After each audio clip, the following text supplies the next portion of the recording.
It's a pleasure for me to be here tonight to comment on this issue that I've been very concerned about. I'm a child and adolescent psychiatrist and working with teenagers and younger children as they come into either the mental health system at Bradley or the Hasbro Children's Hospital or emergency room.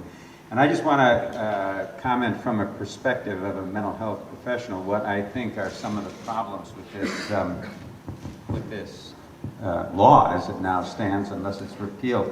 I should say that I represent 60 mental health professionals that work at these two hospitals, and all of us, with no exceptions, were so concerned about this law that we wrote a letter to Speaker Murphy and the governor and others saying that we hoped from a mental health standpoint that they would rethink this. And we continue to stand by that and feel very strongly about it. So just to summarize some of the points that we found most bothersome. First of all, it's obvious, but it doesn't seem like it's obvious since this law has been enacted that teenagers are not adults.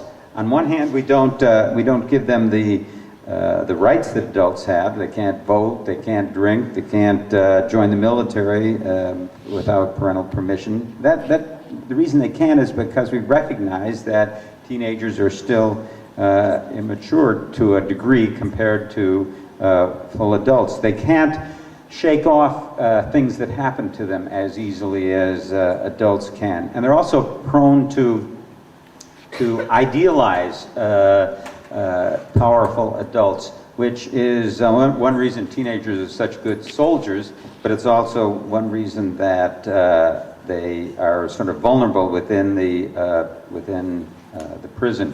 And peer activities, as we all know, are very important for teenagers. And the peer group and group therapies and so forth can be very powerful forces in adolescents' lives, but they also can work to the negative. And without peer kinds of activities, rehabilitation really isn't possible. So these sorts of issues have been recognized, and it's the reason that that we know that because of teenagers are still developing and so forth, that they are considered excellent candidates for rehabilitation, and that's what happens at the training school. They get all sorts of rehabilitation services, and none of these kinds of services really are present in the ACI. So a juvenile 17-year-old delinquent who responds to intensive rehabilitative efforts can look forward to a whole life of productive activity in society. By the same reasoning, however, if a delinquent adolescent is exposed to accomplished adult criminals in the ACI, it's likely that the experience will be life-shaping, but in a negative way. And really what these kids don't need is a graduate course in criminal activity and asocial approaches. Rhode Island already has, as Judge Fortunato mentioned, a waiver status, so that isn't really required for the heinous crime.